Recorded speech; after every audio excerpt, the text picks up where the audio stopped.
আসসালামু আলাইকুম রহমতুল্লাহি ওবরাকাতুহু। সুপ্রিয় শিক্ষার্থীবৃন্দ, প্রত্যেকে আশা করি ভালো আছো। আজকে আমরা একটি গুরুত্বপূর্ণ বিষয় অর্থাৎ নফি জেহেদ বিলম সম্পর্কে আমরা আজকে পড়ব।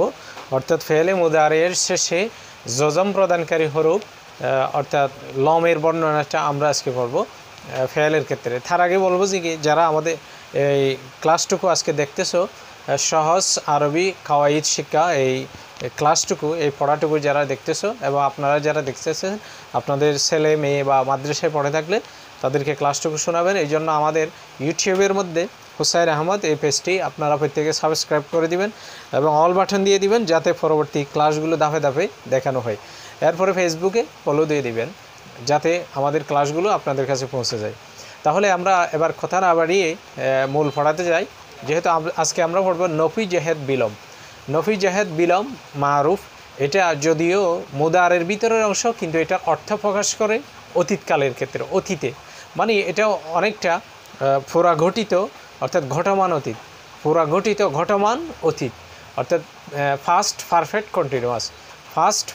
কন্টিনিউয়াস, তার মানে পুরাঘটিত ঘটমান অতীত, মানে এই অর্থে প্রকাশ করে। অর্থাৎ এখানে এটা ফেলে মুদারে হলেও অর্থটা প্রকাশ করবে অতীতের ক্ষেত্রে।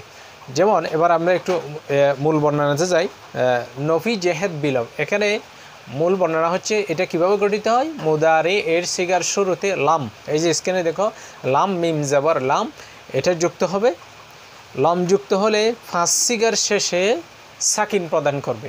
আমরা গত ক্লাসে অর্থাৎ 16তম পর্বে যখন নফি তাকিদ বিলনের বিলন বর্ণনা পড়ছিলাম, সেখানে আমরা ফাঁস সিগার শেষে জবর প্রদান করে পড়ছিলাম, নসব প্রদানকারী, নসব প্রদান বা জবর প্রদান করে। তাহলে যেখানে যেমন প্রদান করতো সেখানেই সাকিন বা জজম প্রদান করবে। তাহলে ফাঁস সিগা কী কী স্ক্রিনের মধ্যে লক্ষ্য করো, যে ওয়াহেদে মুজাক্কর গায়েব, ওয়াহেদে মুয়ান্নাস গায়েব, ওয়াহেদে মুজাক্কর হাদের, ওয়াহেদে মুতাকাল্লিম, জামা মুতাকাল্লিম, একেবারে সিগা সহ এখানে আমরা এটা দেখালাম। এরপরে 7 সিগা থেকে নুন আরবিকে বিলুপ্ত করে, এই যে দেখো নুন আরবিগুলা এখানে আছে, স্ক্রিনের মধ্যে আছে। এরপরে 2 সিগাতে কোনো পরিবর্তন করে না, যেগুলা মাবনি, ঠিক আগের মতো। অর্থাৎ যদি নফি তাকিদ বিলনের অংশটা যদি আমাদের ক্লিয়ার হয়, তাহলে এটা বোঝা একেবারে সহজ হয়ে যাবে। এভাবে ধাপে ধাপে আমরা পরবর্তী ধাপগুলোও শিখতে পারবো।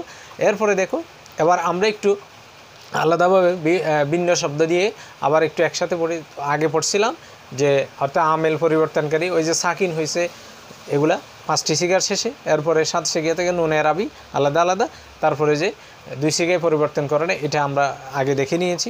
একটু প্রয়োজন হলে আবার একটু সামনে থেকে দেখবা। এবার আমরা একটু সিরিয়াল 14টি সিগা আলাদাভাবে বলবো। যেমন ওয়াহেদে মুজাক্কর গায়েব, তসনিয়া মুজাক্কর গায়েব, জামা মুজাক্কর গায়েব। এই যে দেখো এই আমি শব্দটাই পড়ি আগে। যেমন আমরা যদি লাম ইয়ারজি, লাম ইয়ারজিআ, লাম ইয়ারজিউ, গায়েবের মুজাক্কর গায়েবের শেষ। এরপরে লাম তারজি, লাম তারজিআ, লাম ইয়ারজিউনা, মুয়ান্নাস গায়েব শেষ। এরপরে লাম তারজিউ, লাম তারজিআ, লাম তারজিউ, মুজাক্কর হাজির শেষ। লাম তারজিই, লাম তারজিআ, লাম তারজিউনা, মুয়ান্নাস হাজির শেষ। লাম আরজি, লাম নারজি, তাহলে মুতাকাল্লিম শেষ। এভাবে করে আমরা বিভিন্ন শব্দ দিয়ে পড়তে পারি নিজেরা।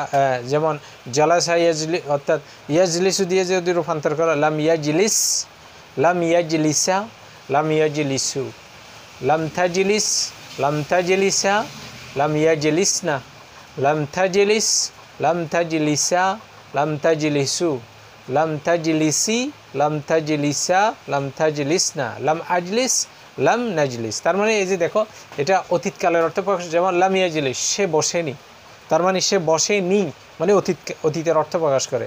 লাম ইয়াজলিসা, তারা দুজনে বসেনি। লাম ইয়াজলিসু, তারা সবাই বসেনি। তার মানে এভাবে লাম তাজলিস যদি আমরা হা ধরে পড়ি, তুমি বসনি। লাম তাজলিসা, তোমরা দুজন বসেনি, এভাবে করে। লাম আজলিস, আমি বসেনি। লাম নাজলিস, আমরা বসেনি, তা মুতাকাল্লিম। অর্থাৎ এভাবে করে আমরা যে কোনো শব্দ দিয়ে এটা পড়তে পারি। তবে আরেকটি বিষয় হচ্ছে কি, এই যে লম ফেলে মুজারের শেষে জজম প্রদানকারী হরফ হচ্ছে 5টি। আমরা এর আগের ক্লাসে 16তম পর্বে পড়ছিলাম যে হরফে নাসেবা 4টি, আনলন কাইজন। কিন্তু আজকে বলবো ফেলে মুজারের শেষে সাকিন বা জজম প্রদানকারী হরফ হচ্ছে 5টি। ইন, লাম, লাম্মা, লামে আমর, লায়ে নেহি। আবার বলতেছি ইন, লাম, লাম্মা, লামে আমর, লায়ে নেহি। তাহলে এটা কেন বললাম?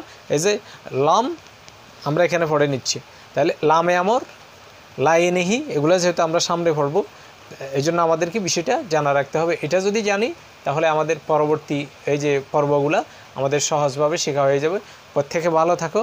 এই যে আজকের এই বিষয়টা সংক্ষেপে প্রত্যেকে একটু যদি আমরা ট্রাই করি বা বারবার যদি শুনি তাহলে আমাদের কাছে সহজভাবে মনে হবে।